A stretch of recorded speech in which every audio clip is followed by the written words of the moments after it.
ज्योति proceed करिए। Okay, sir.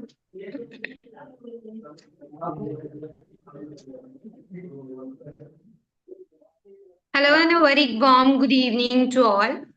Today I, Dr. Jyoti Sharma, Director General World Agriculture Organization, welcome you all in a webinar celebrating World Soil Day on 5th December with the theme Caring for Soil, Measure, Monitor and Manage, jointly organized by World Agriculture Organization in collaboration with ICR New Delhi, US GKBK Bangalore and AgriMeet Foundation Bharat. Talking of World Agriculture Organization, it is an organization which is registered under Ministry of MSME, Government of India and certified under ISO. It embodies the core principle of our corporate identity. Our mission is to enhance the quality of life of farmers, encapsulating the tagline Agriculture with Innovative Technology. World Agriculture Organization also emphasizes the importance of knowledge dissemination and capacity building initiatives for the farmers. Our vision for the future is a resilient and prosperous rural India where agriculture is not only a measure of livelihood but also a source of pride and well being. Talking of World Soil Day, over 95% of the world food originates from soil, which supplies 15th of the 18th essential chemical element plant requires to thrive. However, unsustainable practices and climate change are degrading this vital resource. Erosion, for instance, diminish soil fertility, reduce water retention, and strip nutrient from food, increasing food insecurity and environment challenges. To combat this, sustainable soil management techniques such as crop rotation, cover cropping, organic matter application, minimum tillage are increasingly critical. These practices preserve soil biodiversity, enhance fertility, and contribute to carbon sequestration, making them essential tool in mitigating climate change. Let's commence our program with Saraswati Vandana, which embodies the education and embrace learning in every aspect of our life. So start with Saraswati Vandana.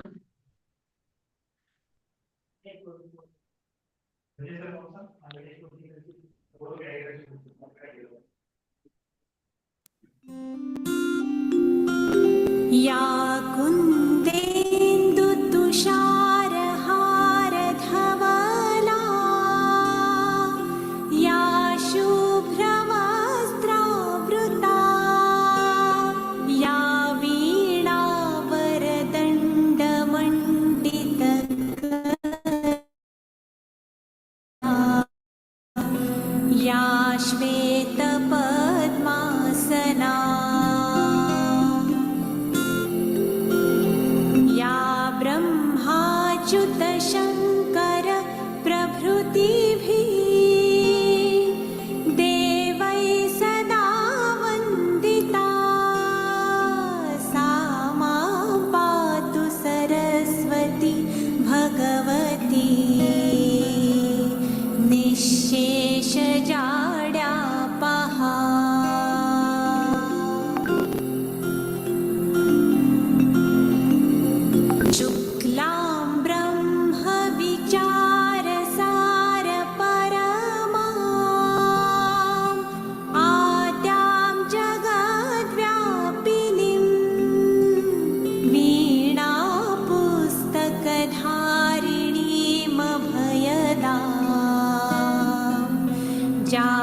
the Saraswati Vandana and seeking the blessings from Ma Saraswati, let's begin the program.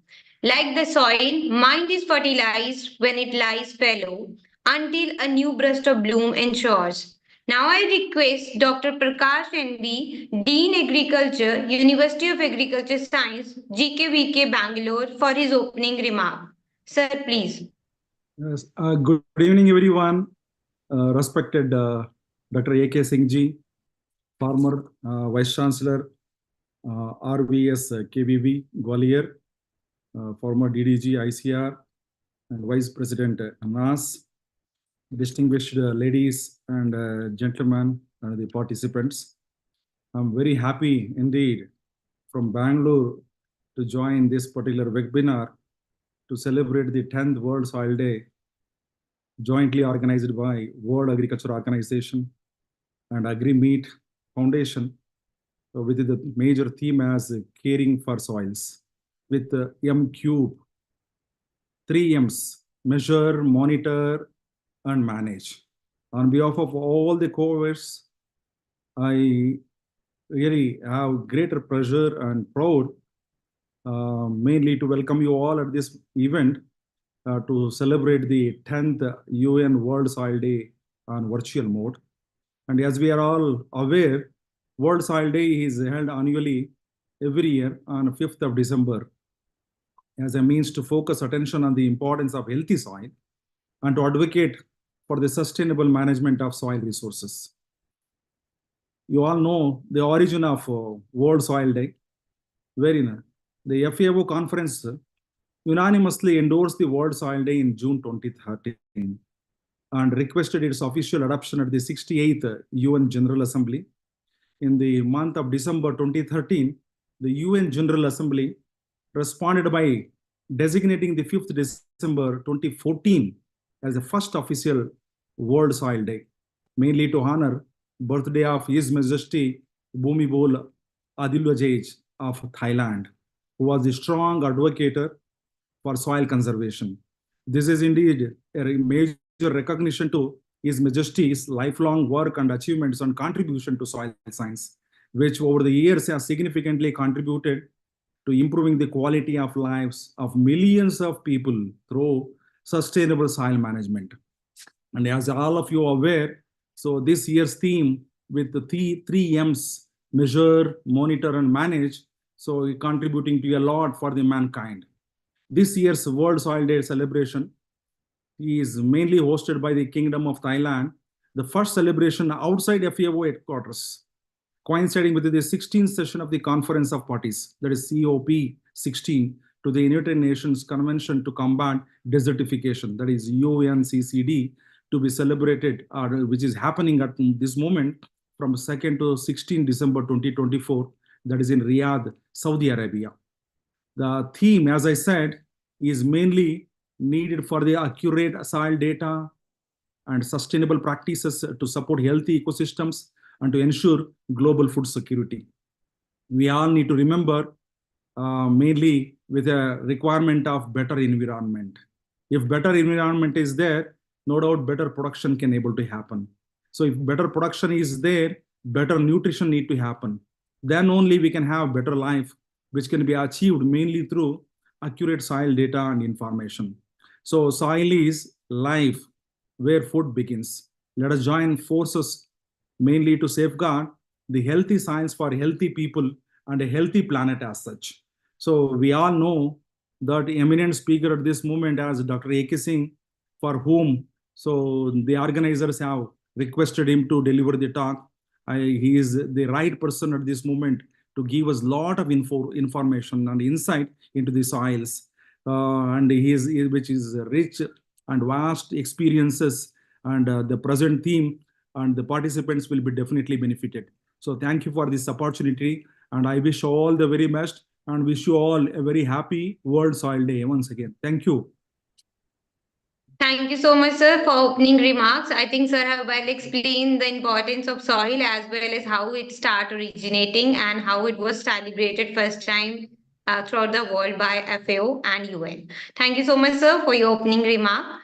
Now I welcome Professor A.K. Singh, former Vice Chancellor Rajmata Vijayaraja Scindia Krishi Vishwavidyalaya Gwalior and former DDG ICR and Vice President NAS, New Delhi. Talking of the heights of Professor Anil Kumar Sir, did his master's and doctorate from prestigious Indian Agriculture Research Institute, New Delhi. He obtained his postdoctorate as DAD Fellow from Germany. Sir started his career as S1 scientist through First Agriculture Research Service examination in 1976. He has served as various positions at Indian Agriculture Research Institute, New Delhi, as Program Director at Water Technology Center, IRI, New Delhi.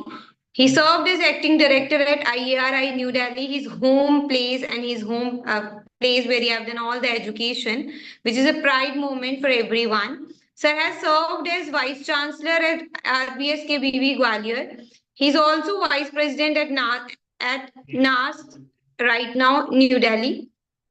He has done various outstanding and basic strategies research in the field of natural resource management with specific focus on soil water plant and atmosphere interaction, increasing crop production and water nutrient use efficiency through soil and water management. Sir has been awarded at various levels and he has more than 400 publications under his head. There are a lot to say about Sir profile, but I will limit my words by saving the time so that Sir will give us a very wonderful session for all our participants. So I request Professor Anil Kumar Sir to head the today's session. So we welcome you for the today's session. So, Dr. Jyoti Sharma, for your kind introduction, and to Dr. Prakash for highlighting the importance of the World Soil Day.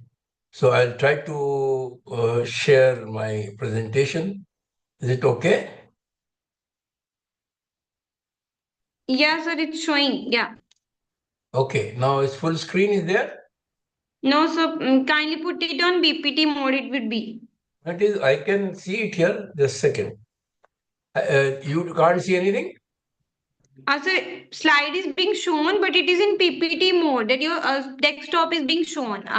Kindly, if you put it on slide share mode, it would be okay. Okay, just a second. Okay, let me Yeah. share it again, right? Yes, sir.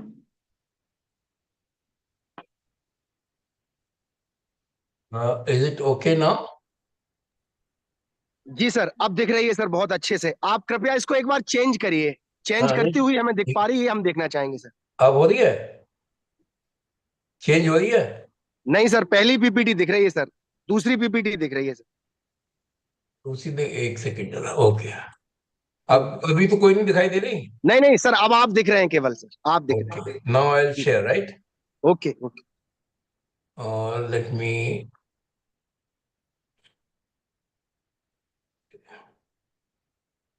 इसको बंद करता हूं पहले वाले को।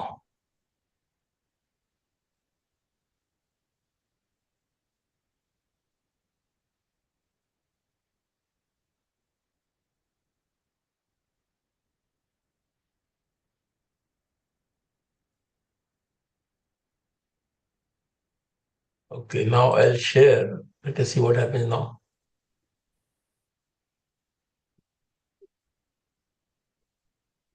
दिखाई दे रही है?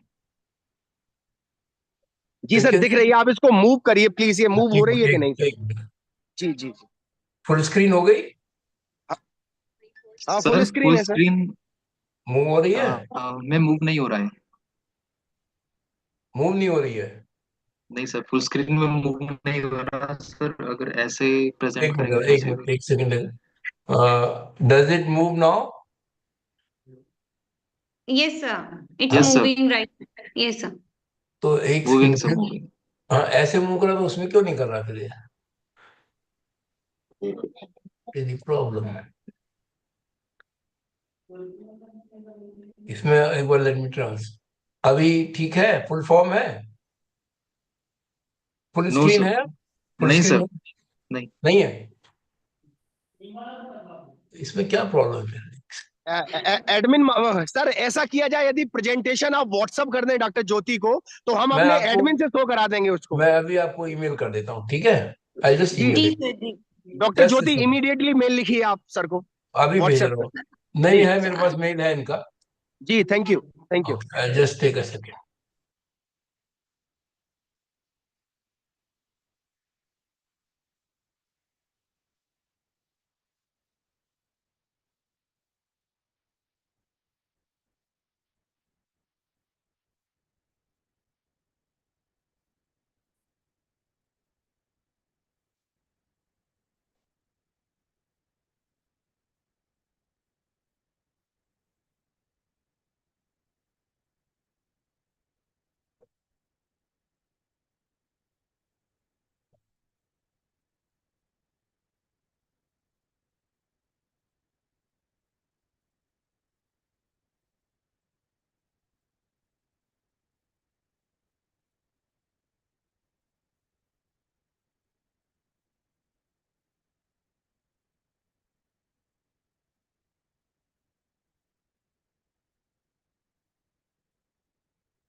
ओके, हमने भेज दिया है। जी सर, जी सर। देखिए, मिल गया क्या? Yes sir, I'm just checking. Okay.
Rohit sir, I have shared it to you on WhatsApp. Kindly display it from your side. Okay ma'am. Okay.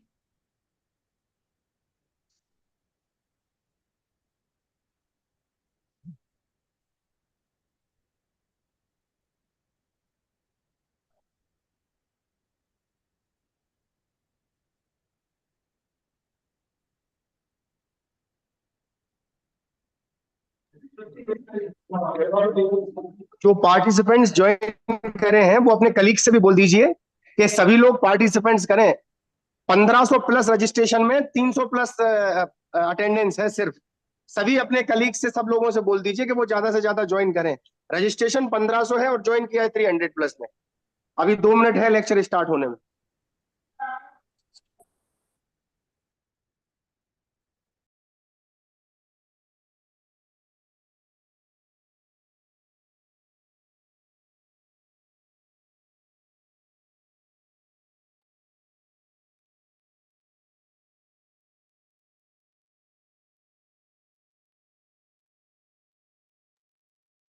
Okay, should we start?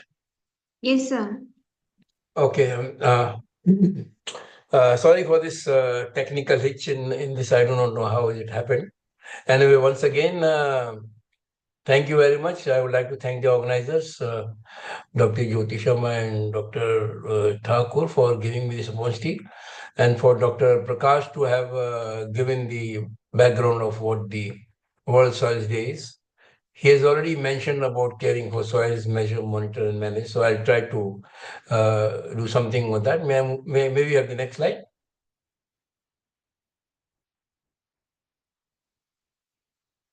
Next slide, please. Rohit sir, put to next slide, please. Okay. So now, just to highlight the importance of soil, I think Dr. Prakash mentioned and also Dr. Jyoti Sharma about the importance of soil erosion. So in fact, way back in 2004, they said the Science had an article, "Soil is the final frontier." Then Schmidt and Keith then said in 2010 that soil is the last frontier. We sometimes call it the ultimate frontier also. That means this is where everything stops or comes to a stop. And we also know that soil resource is finite and almost non-renewable because it takes a very long time. The importance of soil erosion was highlighted by Mr. David Pimentel, that it is a problem which is second only to population growth. Can you just click it, please? Next. Yeah. And then we all know that all of us are soil scientists, and or those who study agriculture basic courses, that takes 500,000 to 2 centimeters of living soil. And only seconds, the moment you have a high intensive rainfall, the soil disappears. And in fact, Franklin D. Roosevelt said a long time back that the nation that destroys its soil destroys itself. So the importance of soil is there, but probably we have never given, and that is why the theme, which says care for soiling, measure, monitor, manage, means that if you want to have sustainable production from the soil, you have to handle it very carefully. Next. Now, if you just to give a recap, I think Dr. Jyoti mentioned, but more than 90% food is produced by soil. So obviously it plays a very critical role. But then if you look at the data which is there, that globally 2 billion hectares of previously productive land has been degraded. 70% of the natural ecosystems have been transformed, and if we don't take care of our ecosystems, by 2050 that may become 90%. Which means that it is going to the sustainable production going to be a big problem. And they also said that by 2030, food production will require an additional 300 million hectares.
Jyoti ma'am, आवाज आ रहा है आपको?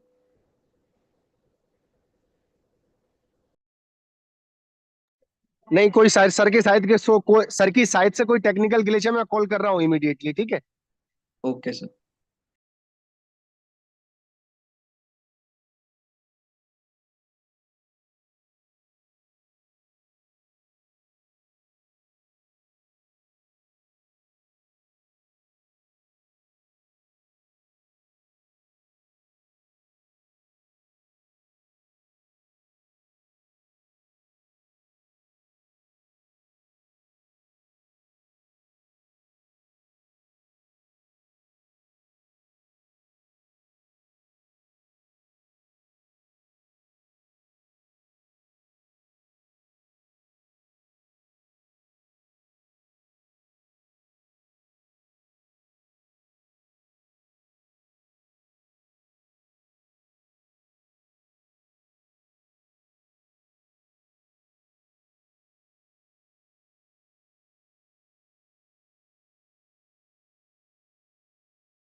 Can you hear me now?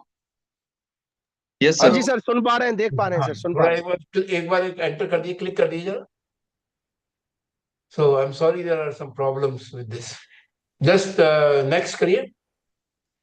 इधर से So I was there that by 2030 it will require 300 million hectares. That means unless we come up with technology and manage. And it is estimated that by 2030, the fashion industry is predicted to use 35% more land, which means over 150 million hectares. So the pressure on land is going to be terrible.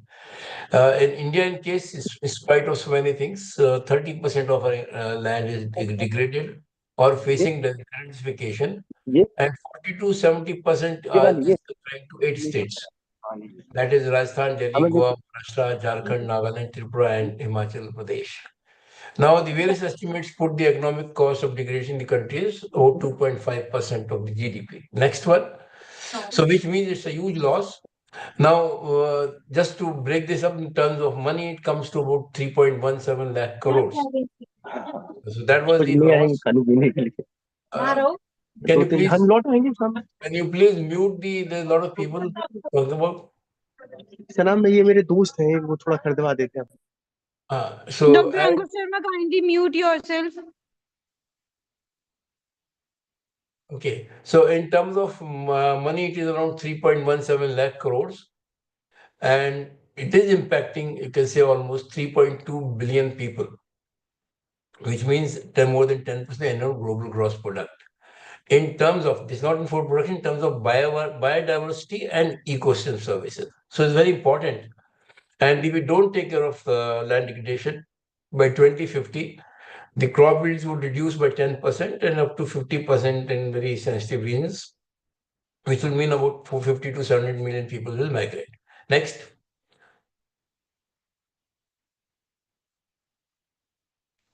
Now, when we talk of agriculture, I think we all is familiar that now what happens is earlier it was seeds, water, fertilizers, herbicides, and that. But now when we talk of climate smart agriculture or climate smart resilient agriculture or sustainable intensification agriculture, the focus from just yield now shifts to more input efficient, abiotic and biotic stress tolerant and nutrient fortified varieties. I think we are all familiar. And the focus is just not only on production of wheat or rice, it has to be more in a bit more input efficient, both tolerant to abiotic, biotic stresses and fortified. In case of water now, instead of productivity, we now terms in, we say how much income can we increase, per quantum water, so that we talk in water productivity in terms of income now. Obviously, fertilizers, a lot of talk is there, and I'll be showing some data that we have to increase use efficiency. We want to reduce the herbicides, pesticides, and minimize the tillage, and of course, maximize the labor out. Next. Now, this slide shows which is high. The same thing has been highlighted, but if you look at the seeds, water, fertilizer, herbicides, and tillage, all these activities or anything related to these actually goes on soil. So you can say soil has to face the brunt of all these things that are going on to produce whatever you want. So that's why it is under so much strain, and that is why we talk so much about how to handle and why we should take care for soil. Next.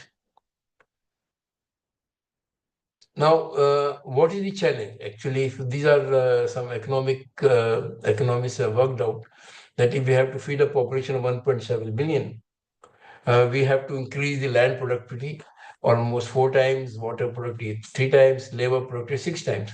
Labor productivity means basically means mechanization. And all this has to be done under low emission conditions, means reduce the emission. We also know that since 1970, the net cultivated area has somewhere remained on 141, 142. We also know that there is very little scope for area expansion. In fact, a lot of highly productive land that was used for agriculture has been taken up by urbanization or industrialization. And to feed this population, which we estimate to be 1.7 billion by 2050, we have to produce more than 400 plus million tons of food grains only. So obviously, if we have to produce that chain, we have to intensify. That is the only option we have. And when we intensify, the strain on natural resources are going to increase, and that is going to be degraded. As I mentioned, land is being converted and degraded at unsustainable rates, damaging production, ecosystem, and diversity. So that is why we are always focusing on the caring for soils. Next.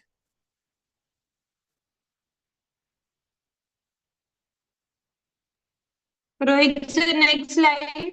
Okay. Now, and that is one aspect of what is happening.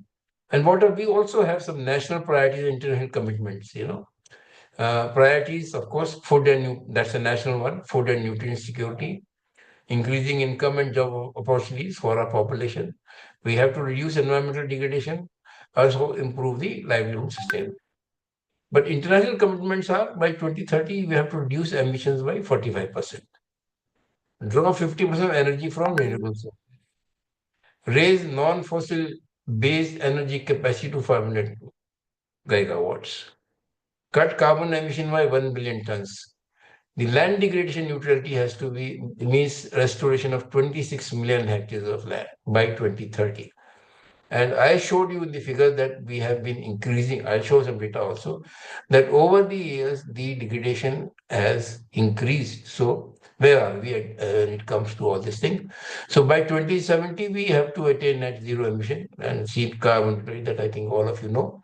By 2025, ethanol blending of petrol by 20%, which was earlier set for 2030. Now, when we talk of ethanol blending, means land would be utilized for coming up for producing that or whatever crop you want to, whether maize or sugarcane or whatever you want to have for ethanol. So that again will be a pressure on the land.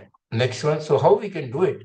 There is going to be a problem. Plus, we also have one commitment in the Paris that we have to increase the organic carbon by 4 per milli, means 4 per 1,000 units. Considering that India is a subtropical country, it's very, very difficult to increase the organic soil carbon at that rate. Next.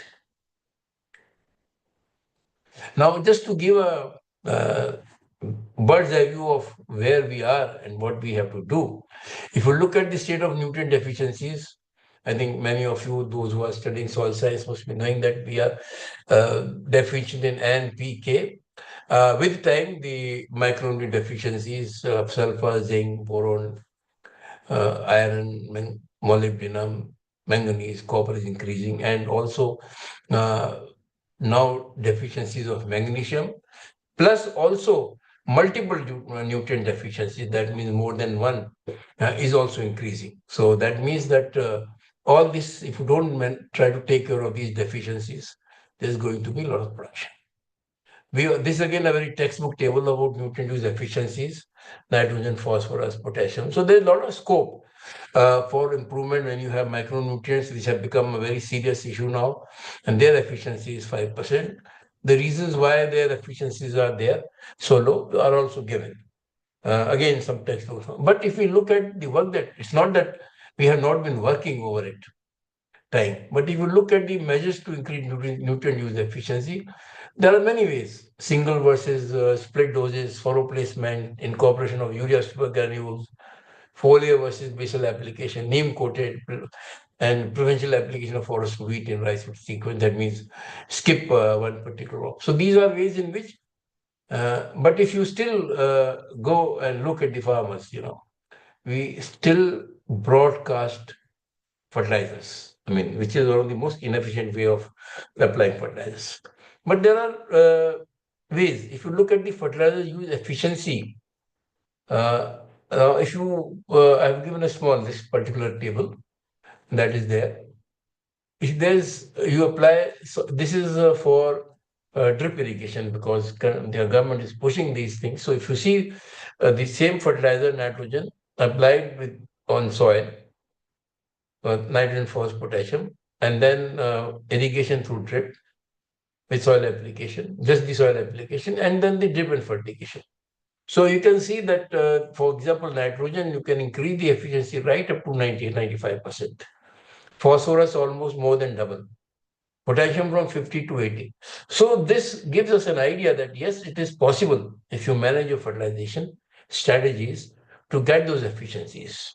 And why these efficiencies are important? Because if you take, for example, 30 or even 50% of nitrogen efficiency, that means 50% of nitrogen that you have applied is going to harm the environment. Either it will contaminate the water or some gases will be produced, which contribute to nitrous oxide, for example, is one of them. So these are going to be a problem. Next. There are many ways. I think crop residue recycling is one of the issues which are discussed highly during this winter season.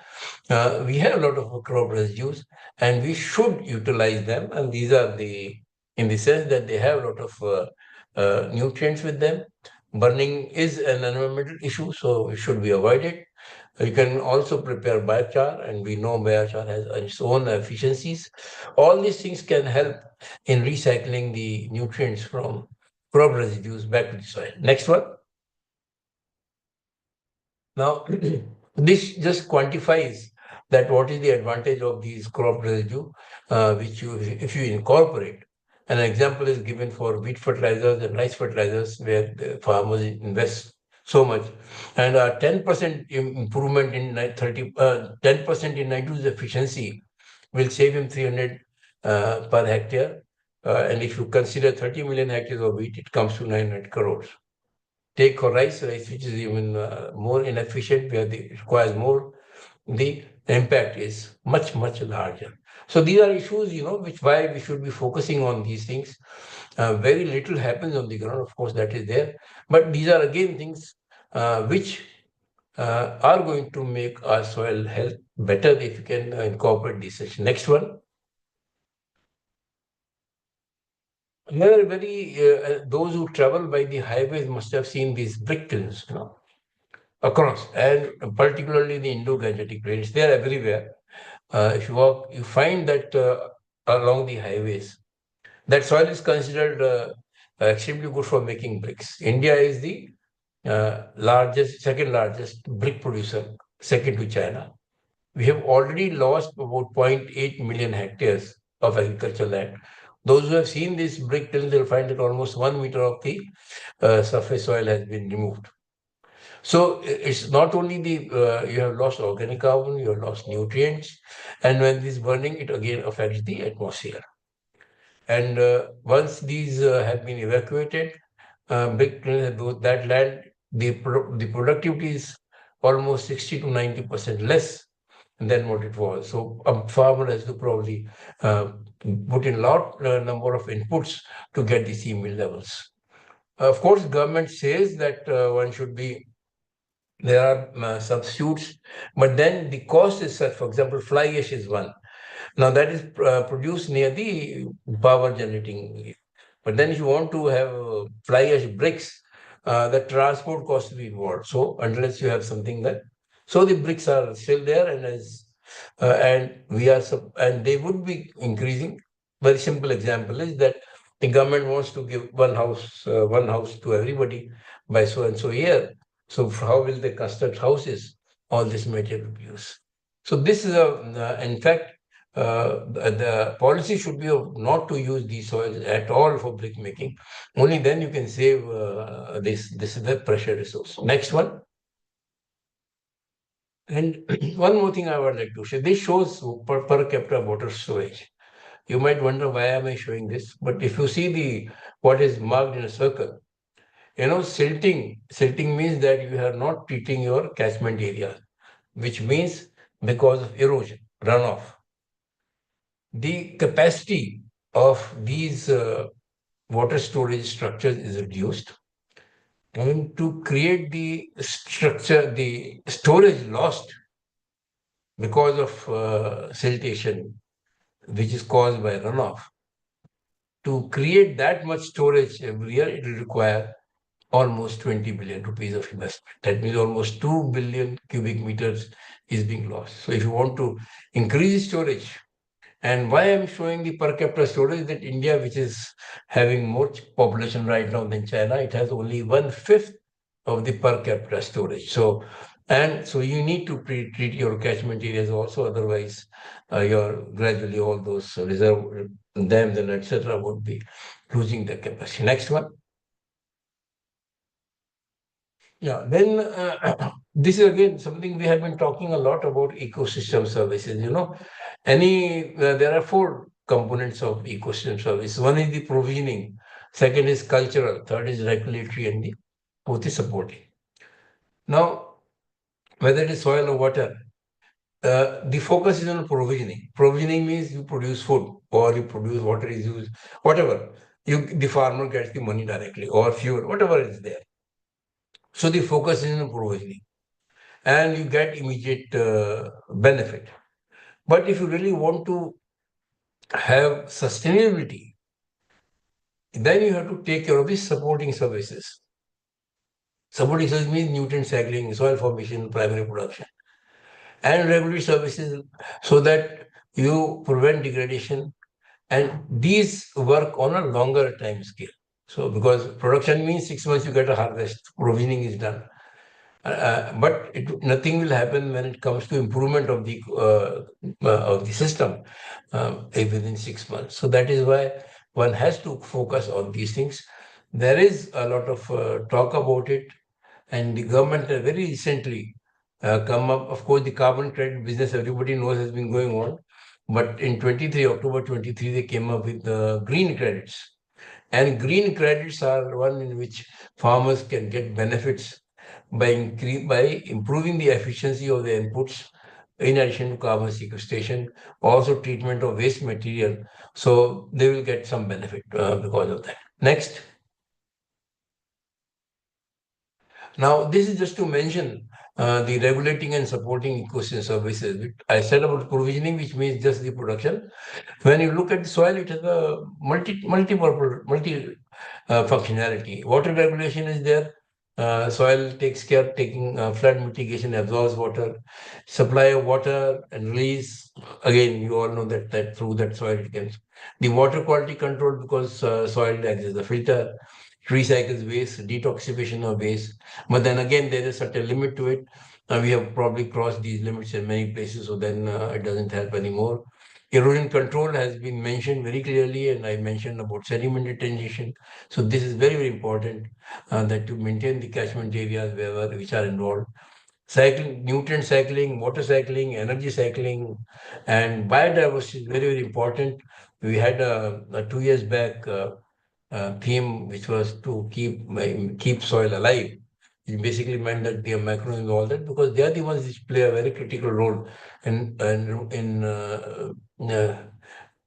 this nutrient availability for the plant. Then, of course, we also talk of carbon sequestration, as was mentioned by Dr. Prakash, and it has to, one of the goals that India has to achieve is to by 2030 and 2070 is carbon neutrality. So soil has to somehow take in the carbon dioxide. Nitrous oxide is an issue because now we have to add fertilizer to produce more, and the efficiency is 30-50%, 30 to 50%. So obviously a lot of nitrogen is there, which is converted to nitrous oxide. And nitrous oxide is more hazardous than carbon dioxide and methane, almost 10 times than methane. So next one. Now, this is just to show you that how to improve the efficiency. Very simple operation, that is laser leveling. It has nothing to do with the fertilizers, but it was supposed to result in better use efficiency. But if you see the comparison of the laser level and attrition level field in the economic efficiency, you can see almost is doubled. So it conveys only one thing very clearly, that if you improve the water use efficiency, increase the water use efficiency, your nutrient use efficiency also increases. So that, of course, depending upon the soil and the circumstances, the efficiency level will be different. Next. And then we are, because of these efficiency levels being so low in case of soils, There are a lot of work is going on, control release fertilizers, nanotechnologies, and so many. But again, right now the cost involved is so high that probably still take some time before they are really becoming popular. Next one. This I would like to just spend a minute on this, and the rest of the slides probably go. This just shows two things. Main focus is that if you look at the amount of fertilizer used, the figures that you generally get report is the fertilizer use per kg per hectare gross area. For example, Punjab is 241. But if you convert these figures into per net cultivated area, after all, the net cultivated area remains the same. Gross means you have been utilizing. So actually, you are adding that much fertilizer again in those two crops. So if you see the amount of fertilizer added over net crop area, you can see the values. 400 in Punjab, 375 in Haryana, Uttar Pradesh. Only somewhat better in Tamil Nadu and Andhra Pradesh because the irrigation intensity is less compared to Punjab and Haryana. Madhya Pradesh, see West Bengal, Bihar. In fact, Bihar 1 year was having more fertilizer application than even Punjab. Right now, also it is up to 25, it's more than Haryana. Next. So what I mean to say is this just conveys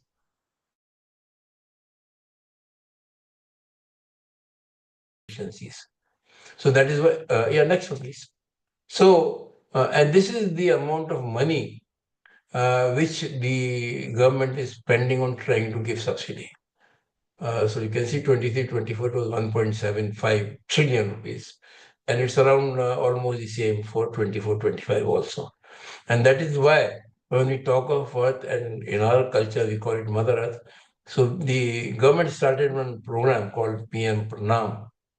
That is PM Program for Restoration, Awareness, Nourishment and Amelioration of Mother Earth, which focuses on promotion of alternate nutrients for agriculture, considering the inefficiency that we have for use of these fertilizers, the chemicals, plus the cost that the government has to pay for as subsidy. So we have to find out substitutes which are going to be less important. Next one.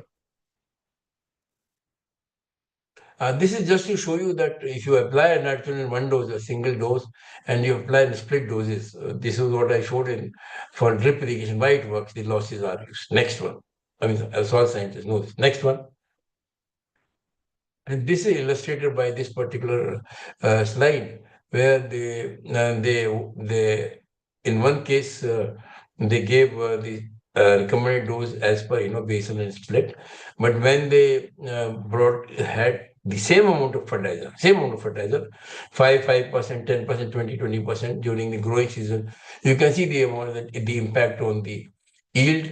If you under natural rainfall conditions, under daily irrigation, under tension means doing as per the requirement.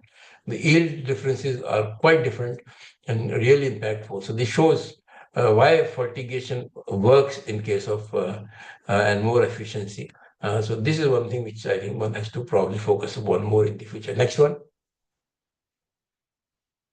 There are many very non-cost-based management techniques. This is just to show you one, that if you delay the basal fertilizer application, for example, this is maize, by 14 days, your efficiency of that could be 60%, just by delaying. So you don't have to do it when at the time of sowing, do it 14 days, you'll do it. Next one.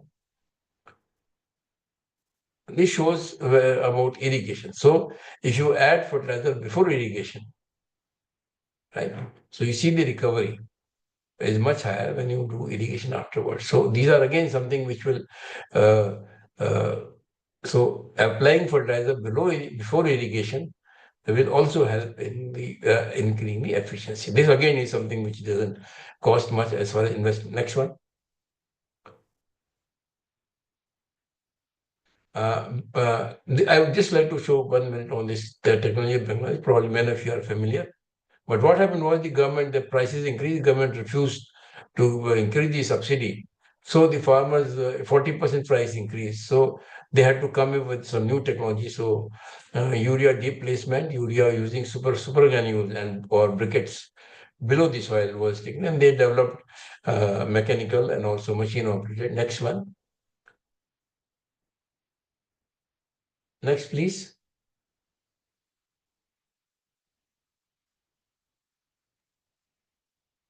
May I have the next slide? Rohit sir, kindly change the slide.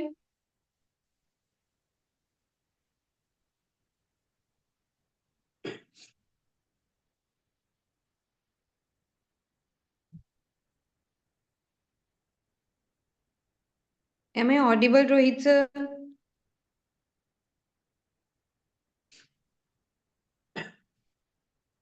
Sir, I think there was a glitch on his part on internet. He will be joining again.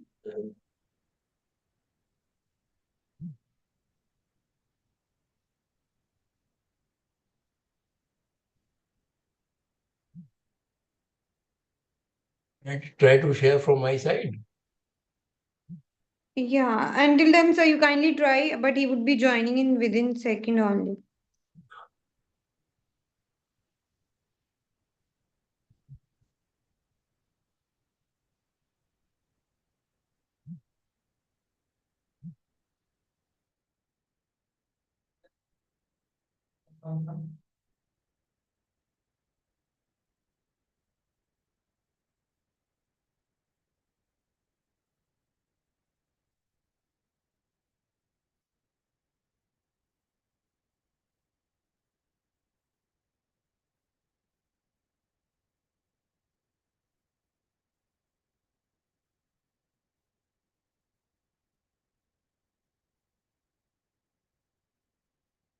You can see my slides.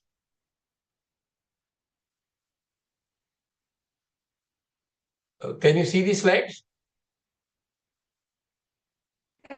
Yes, sir, it's visible. Yes, sir. Yes, sir.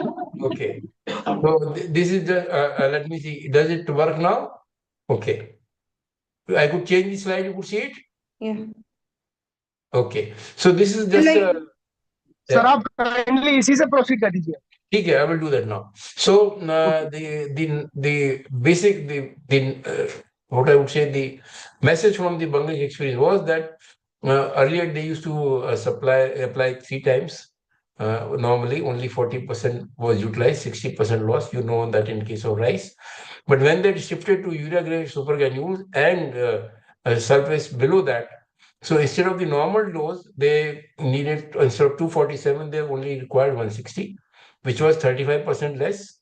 Rice yield increased by 20%, and of course, with the better environmental impact. So, whatever price increase was there because of the international prices, they could compensate by this. So, this is one, and this is something which farmers in Orissa, Assam, uh, West Bengal, Bihar, where you have those institutions, they can probably make an impact. Okay, so there's a saying which I generally try to, repeat many times, that man, you can see these slides now? These slides are visible? yes, sir, they are quite visible, but Okay. not exactly, but visible. So this is a quote that man, despite his artistic pretensions, his sophistication, and his many accomplishments, owes his existence to a 6-inch layer of topsoil and the factory that raised. So that 6 inches is very important. That is important. So when we talk of soil, we always earlier normally used to forget beyond the fertilizer and production. But then WHO nowadays we talk about One Health. So WHO said that One Health is an integrated, unifying approach to balance and optimize the health of people, animals, and the environment. It is particularly important to prevent, predict, detect, and respond to global health threats such as this was highlighted more during COVID. But the next 3 lines are important, that One Health approach is particularly relevant for food and water safety, nutrition, the control of zoonosis. What happened? Yes, sir. Now he's like, yeah. आपके आ गई क्या ये? Yes, sir. Yes, sir. Rohit sir have started the slideshare from his side. तो थोड़ा आगे निकल जाए फिर. Rohit sir, move the slide forward. Next. नहीं हो रहा है. हाँ, आगे. हाँ, इसके बाद ठीक है. नेक्स्ट, इससे पहले previous one. Yeah. So they said that One Health approach goes beyond the zoonosis. It has for food, water, nutrition, and then of course the bottom name is missing. But we had one Dr. Sir Albert Howard. He was a British scientist who came to India and then looked at the farming practices in the 20th century. So he said that the health of soil, plant, animal, man is one and indivisible. So this is why when we start, the soil is this, I consider soil is start. Next one, I'll just explain that. Next one. So in our own culture also, the Panch Tattva that is there, we have 5 elements and soil is one of them, which is known as earth and water. And water, they are the 2 of the 5 elements of life. Okay. Now, when in One Health, the normal concept was the plant, animal, human, environment. Next one. So what I want to say is that when you talk of One Health, soil is the starting point, and you have to forget the human part also. You have to include poultry and fisheries, and water is one, which cuts across soil, plant, animal, and human environment system, because it is the water which takes the nutrients from soil to the plant, to the animal, and so on. Also, if the water is contaminated, it affects the soil health, the plant health, the animal, and human beings. So these are all affected. Next. So, and though we as soil scientists talk about it, but it is very difficult to separate out soil and water in this dynamic continuum. And those who are following this last year, when the World Soil Day was there, they included water. So it was soil and water together, which was highlighted as on soil. Next one. Now, this is just one example I will give for arsenic. Next. Just click it, please. And yeah, now just hold it. Now, when we talk of methane emission, let us take this one environmental issue. Now, basically, it is soil and water. Methane emission doesn't cause methane emission. It is the water logging of soil which results in methane emission. Rice requires a lot of water, so it is flooded and the emission. Now, why did arsenic toxicity happen in rice and animal human? Because excess groundwater was pumped, the oxidation happened, and the arsenic became soluble, and then it was consumed. Next one. So these 2 issues, if you look, are basically soil and water management issues. Next. Next one, please. Rohit sir, Okay. next Yeah, slide, okay. please. Yeah, aage. Now, just to see this plan one, previous one. Yeah. So this is arsenic accumulation is there. Of course, now because of water and rice, the governments of Punjab, Haryana, they are giving a lot of money for adoption of dry seeded rice because of water consumption. And I said it is water consumption which makes price. Anyway, now this is just to show you that if you grow rice with drip, because it's very difficult to imagine. You can see that same iron status, 5.7, 5.8, and there is no or negligible accumulation of arsenic in any plant component compared to the ones that are flooded. So that means arsenic accumulation is prevented, because if you have crops grown under water deficit conditions, or not really water deficit, but aerobic conditions. And with drip, you can supply water as frequently as you want. So and why it is important? Because Galu et al. 23 said that adults in South Asia, Southeast Asia, and Asia had risk of cancer due to consumption of arsenic contained rice. You see, now this is one thing. Started from the water and soil, and it was only realized when the human beings got affected by arsenic. So this is why we say that when you talk of this continuum, the starting point is the soil and, as I said, water. And there are states like Telangana which have taken a lot of steps on recharging they were able to increase the water table. Punjab, Haryana, you all know, I don't have to say it, how much they are pushing now for incentives. Some success has been there, but not as much. In case of Egypt, they in fact prohibit rice cultivation in a non-desert areas. This is because of all this. Next one.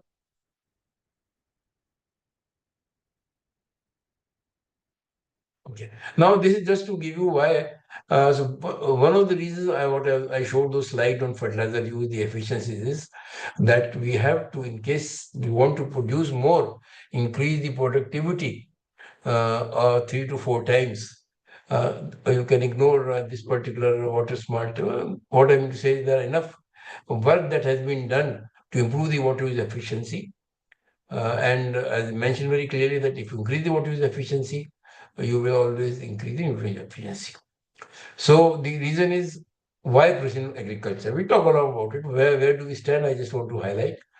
Why precision agriculture is going to be helpful, because we have irrigation commands spread over large areas, watersheds which are not easily accessible, efficiencies are very low, degradation of natural resources are there, and they contribute to global warming. So to produce the same under the present climate change, you have to have more water, more nutrient requirement, more and newer pests. So again, more environment expected. So what is precision farming? When it started, it was called satellite or site specific. Now we call it climate smart. Basically, it means managing inter and intra field variability, both spatially and temporally. Why it was called as, P.N.A. Roberts is the considered father. It was initially called as site-specific crop management because he wanted to reduce the fertilizer, more fertilizer doses and apply fertilizer as per the variability with the soil. That means the right input in the right amount, the right time, right place, and right technology. That's the only way the efficiency will increase. But what is in India? India, precision farming implies micro-irrigation technique and site-specific nutrient management. In reality, it means you have to deliver your inputs, including herbicides, pesticides, as per the actual site requirement. It sounds very simple, but it requires a seamless merging of multi-source data and a lot of, remote sensing, GIS, GPS, so many things. Output, the farmer is of course interested in the output. How do we arrive at that? Next one. Next, please.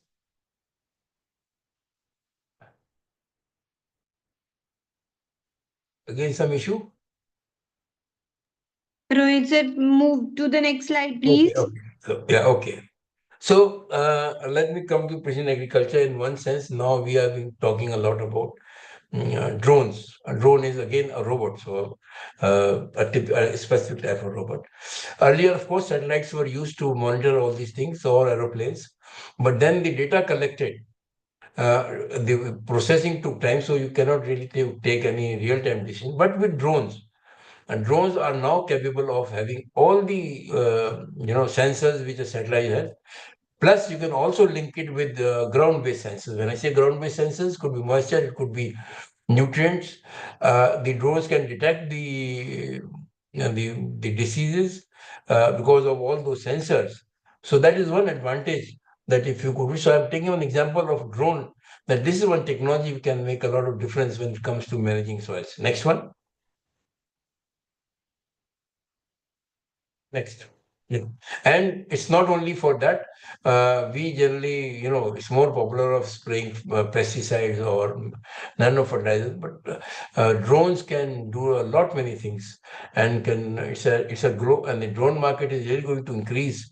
And I'm happy that the government is pushing this, because this is one device which can help the farmers, because drone, the area of resolution is very fine. And normally with satellites, aeroplane, the size of the Indian farms, which are very small, is an issue. But with drone, that issue is solved.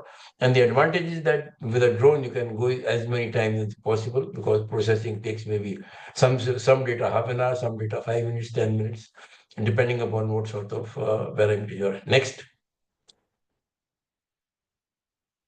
This is what is being done. Only I would like to show the variable data applicated in operation, because the advantage of, when I said precision farming, it means you have to apply fertilizer as per the site requirement. Just let me give an example. When you take soil samples, for a zigzag procedure or whatever it is, you get an average value. In reality, that average value will not exist anywhere in the field, because you have taken 8 samples, 10 samples. So whenever you are applying fertilizer, either you are applying excessive or deficient, compared to the average value, because the real value is the sum of all those things. So it makes a big difference, because if you are adding less, you get less productivity. If you are adding more, your money is going waste and you're affecting the environment. So this variable rate applicate is very important. Now, in India, of course, most of the drones are being used for just spraying, but it's possible with the sensors to identify just the pocket where the disease is there in the field. So you only spray that particular part. With the sensors, it is available to also link with the drones. They say, okay, this is the area where you require more nitrogen, here probably you require less nitrogen. I'll just show an example, okay? So this is the potential that this technology has. Next.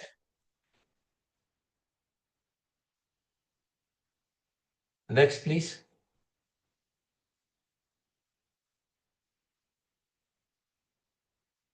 This is just to show you that a drone can, these are on the left hand side, so right hand side of the slide.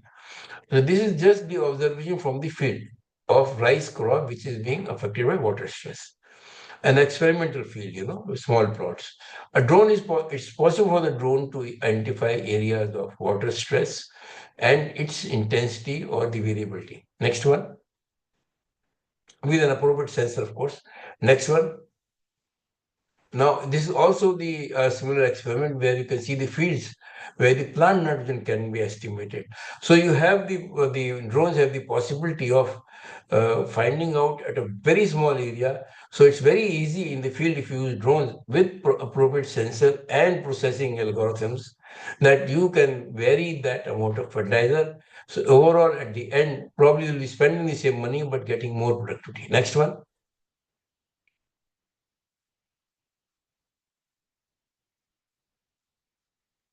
Next one, please.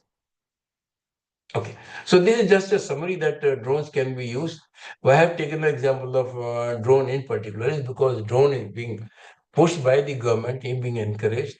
There are FPO, there are cooperatives, and there are many smart youth who can probably provide service by using these drones, because farmers will not be able to do it. All they want is the advice how to do it.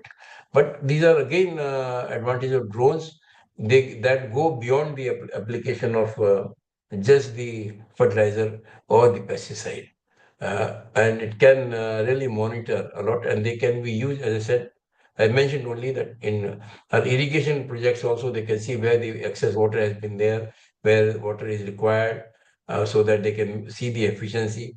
In watersheds, a lot of development activities take place.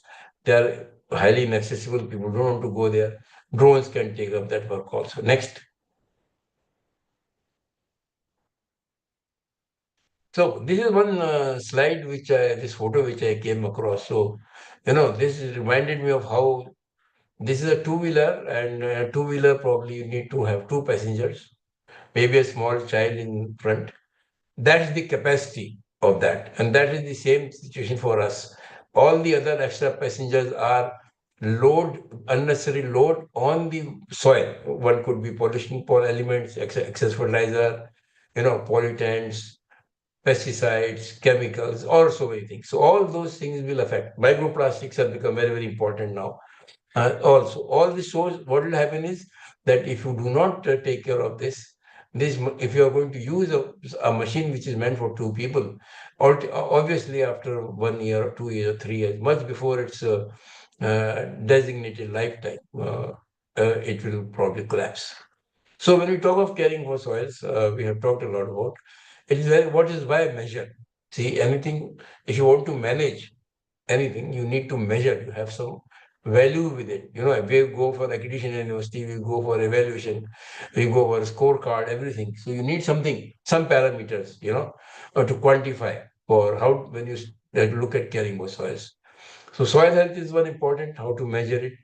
There are, of course, we all know that there are nutrients are there, and you have when you talk of soil health, it is not only fertilizers, it is what you call it chemical health, it is physical health, it is biological parameters. So all these things have to be measured if you really want to maintain the health of a soil under optimum conditions. We have a lot of monitors now. We have the classical techniques of going sampling, taking samples, bringing to the lab, then doing the analysis. Now, a lot of work is being done on sensors which you can just throw in the soil and they will give you the feedback. Wireless sensors in particular. Remote sensing techniques can take care of spatial and temporal, sorry, wrong, it should be temporal. And variation in that. And now it is a lot of work is going on how to use remote sensing techniques to find out the nutrient status of soil. So if you can able to do it with some confidence, probably the physical part of that would be reduced. And this is very important monitoring, because it will tell you if there are any issues, there are some problems, for example, nitrogen deficiency there, or salinity development is there, or a heavy metal load is there. So when you're monitoring, so all these issues which come up will be there. One doesn't have to wait till the health of a animal or a human being is affected. The issues will be the reflected in the plant or the soil much before they affect the animals or human beings. And then if you have all this, only then you can come up with strategy and options to take care of the problem. Next one. This is just one example I would like to show. You know, when this methane business started, India and China were blamed that they are emitting so much methane. Now, that was way back. Now, measurement, we started doing instrumentation, proper measurements. So ultimately now it has been recognized and by the world over that whatever estimates were given in 1990, the actual estimation is now 1/10 of that. See, this is why measurement becomes important, because everybody is now worried about what is happening to the environment, how the climate change is occurring, and you can't have physical boundaries, but whatever you do, so each country, to put a blame on a country that you are emitting more or you are seeing less, I think this is very important. So this I just wanted to show you that why measurement part becomes very important too. Next one. I will just, this is just, I'll go through it very quickly now, why it is important. Soil health and productivity is important, biodiversity support, water regulation, carbon sequestration, nutrient cycling. Next one.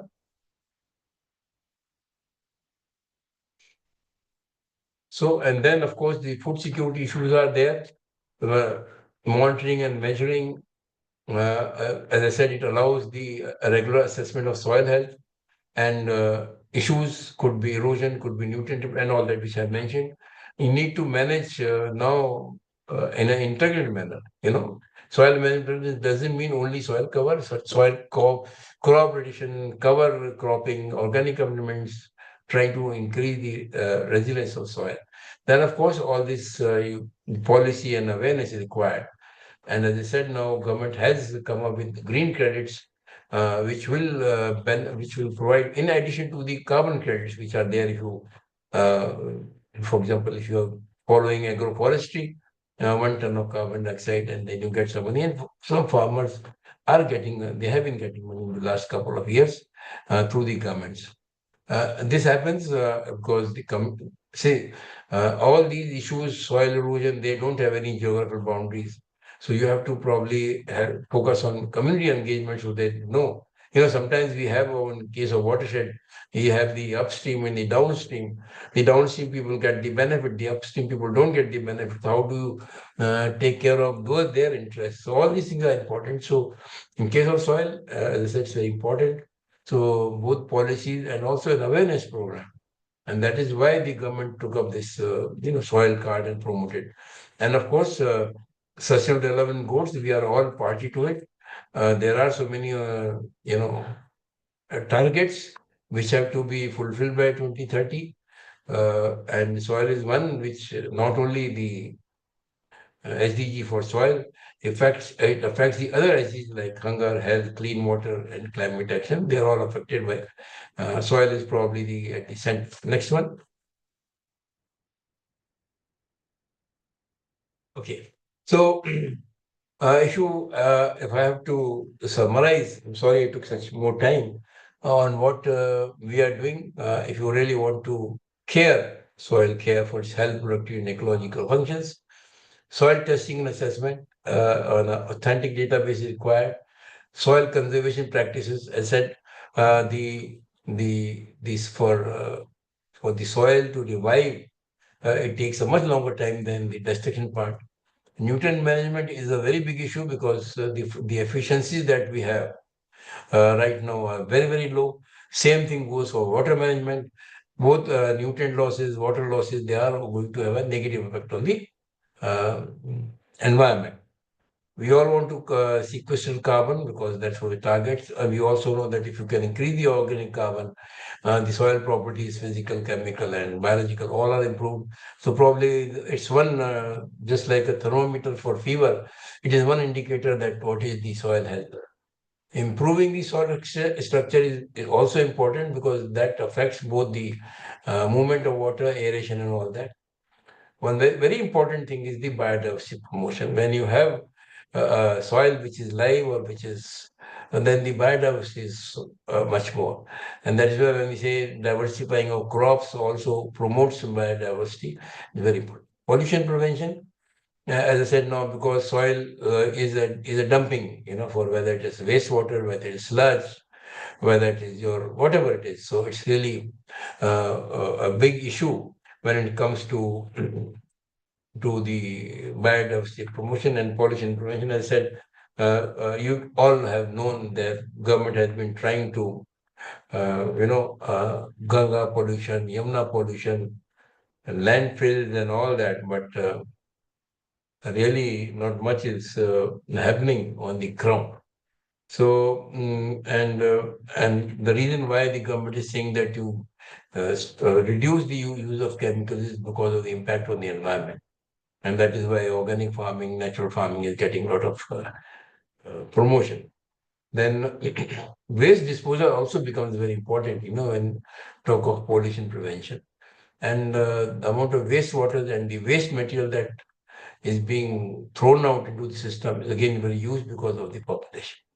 And that is why the education of the farmers and all stakeholders, in fact, right from the very beginning, they should be made aware of how to handle the natural resources so that and the impact can be minimized at the source level, not at the sink level. Then, of course, policy implementation, as I said, we need support from the government for the farmers or whoever is involved in the system for sustainable practices. And of course, policy implementation also means research and development so that you can come up with new products. As we sometimes feel that we have been talking of NPK and all those very, very, very, very few of these substitutes have come up into the market. And that is why the government has spent such a lot. So again, these are very, very important just to be done. Next. I think this will be my last slide. Yeah, this is just to show you what ultimately can happen when you talk of integrated farming. Instead of a farmer, there are sensors for everything, animal behavior, through their movement, through their sound, and all that. And all these things can, of course, be processed through AI, ML, IoT. And a service provider, that's what I said, they have POs or cooperatives or water users association. They can have one good person, a technical person who can process this data. Sensors are available for all and give the farmer advice. In fact, advice in most cases, the systems are such that if you want to spray something, the system will automatically start and stop when the thing is over. Next one. Yeah, so this is what a farmer should also be doing after some time. Like we sit in air-conditioned rooms and do our work. Thank you very much. I apologize for this time, but there were a lot of glitches. So thank you very much. Thank you so much, sir, for such a wonderful lecture. I think all our participants have got everything from beginning, how soil day started, and what are the problems, what are the challenges, what are the micronutrient deficiencies, how we can go for carbon sequestration, climate change, and everything you have discussed very well with our participants. We will like to distribute certificate to all the participants within 2 to 3 days with the worthy signature of our speaker. So we'll be meeting you again on Kisan Divas on 23rd of December. So I request Sir again to join with us on that day also. So thank you one and all for today's session. Thank you everyone. Thank you so much, sir, for joining with us I also and delivering apologize. such a wonderful thing. I apologize for those technical, happened sometimes, it just happens, when one thing goes wrong, there are many things. But anyway, thank you very much for a very Yeah. patient hearing. Yeah. Thank you so much, sir, for today's session.